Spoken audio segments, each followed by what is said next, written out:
Pertanyaannya siapa yang bayar demo tersebut? Siapa yang menggerakkan demo tersebut? Tujuannya untuk apa? Sampai ada demo di depan KPK juga untuk mentersangkakan Pak Sekjen, kemudian ada demo untuk minta Pak Hasto untuk ditahan.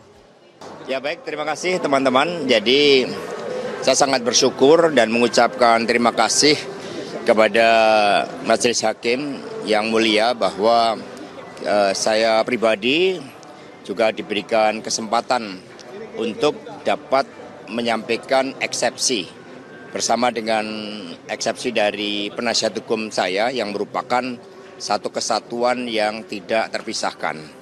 Sehingga dari seluruh substansi tadi yang disampaikan, ya ternyata dalam seluruh fakta-fakta hukum yang kami sampaikan, intinya bahwa apa yang sudah diputuskan di dalam pengadilan sebelumnya yang telah memiliki kekuatan hukum tetap, itulah yang seharusnya dihormatin. Selanjutnya dari penasihat hukum kami persilakan, Bung Roni.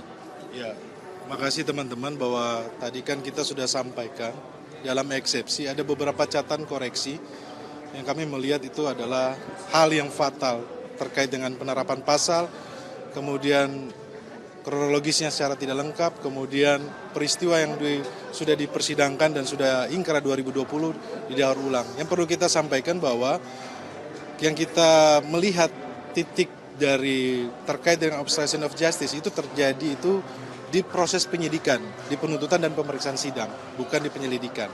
Ya teman-teman, kemudian apa yang disampaikan bahwa telah terjadi obstruction of justice, bahwa handphone saudara Kusnadi yang didakwakan, bahwa apa yang disampaikan oleh JPU, handphone tersebut disita oleh KPK, penyidik KPK. Jadi tidak ada dalam hal ini menghilangkan barang bukti atau merintangi penyidikan. Kemudian hal-hal yang lainnya saya pikir bahwa suap sudah pernah diuji, sudah pernah diperiksa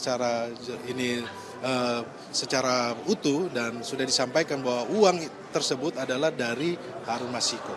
Mungkin poin-poin ini yang kita sampaikan supaya jelas di publik bahwa apa yang sedang kita jalani ini adalah bentuk dari proses penegakan hukum yang kita juga memperjuangkan keadilan untuk Sekjen PDI. Karena apa?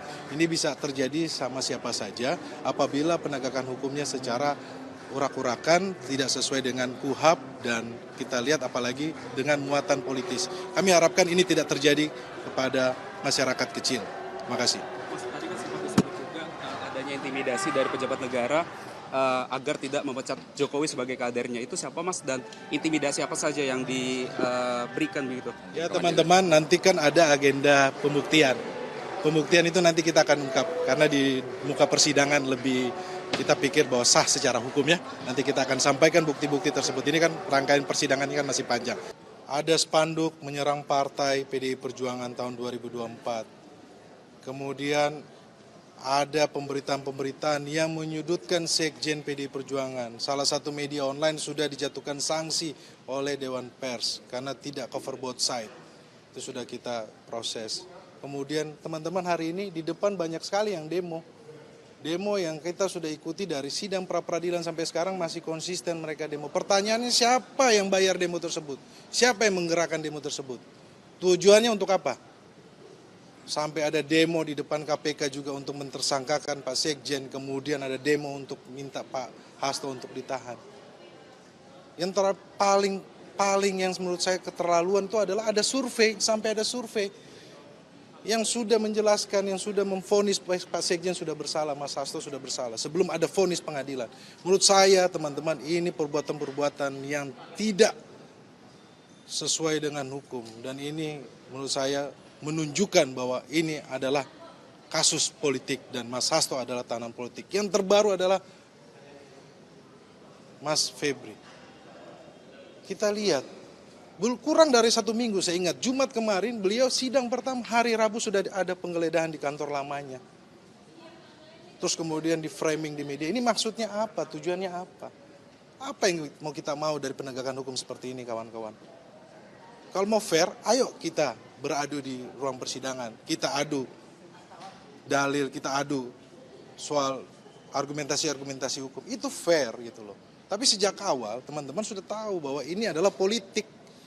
Kasus ini politik gitu. Sampai sekarang udah terlihat jelas. Siapa yang punya kepentingan di sini, tahu nggak?